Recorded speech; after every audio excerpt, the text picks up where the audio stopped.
Yan si Tropang RC. Yan, nagbebenta sa atin ng mga ano to, mga alagain. Yan. Magkano isa yan, kuya? Ang kwentang vlogger to. Depende. Ayun, isa shoutout kita. Shoutout nga pala kay RC.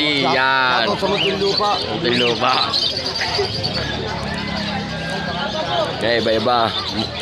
Maraming mura dito sa Gasak. Pabo, magkano ko mo pabo? Yan. Kumukuha ng pabo. Alam mo kahit ikaw, ginugulpi ka. Kaya ako nga pagpunta ko doon, hinahabol nga ako eh.